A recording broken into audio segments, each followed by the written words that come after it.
Bu video barcha kasb egalari uchun va o'zimni kasbdoshlarimga ham taalluqli.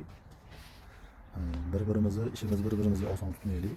Chunki ko'p joylarda eshitib qolaman, uni ish oson, buni ish oson deb o'ylaymizda, lekin o'ziga yarasha qanaqadir qiyinchiliklari, mashaqqatlari bo'ladi.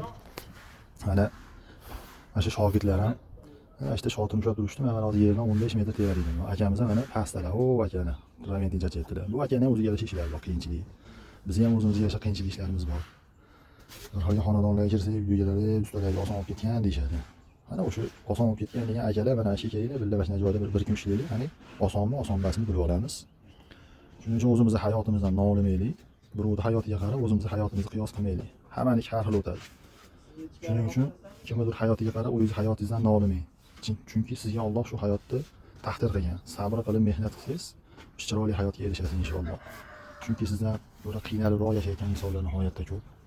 Shuning uchun har bir kasb egasi bir-birini ishini bir-biriga oson tutmagani ma'qul deb bilaman. Chunki har bir ishda o'ziga yarasha qiyinchilik, mas'uliyatlari bor. Sog' bo'linglar, salomat bo'linglar. Yaxshilikda ko'rishguncha nolimaylik. Xudo xolasa hayotimiz inshaalloh zo'r, cho'tki bo'ladi. Yaxshilikni o'ylayveraylik, yaxshi niyat qilaylik. Birovning hayotidan nolib, birovning hayotidan chiroq tanmasak, Xudo xolasa hammasi yaxshi bo'ladi. Sog' bo'linglar, salomat bo'linglar.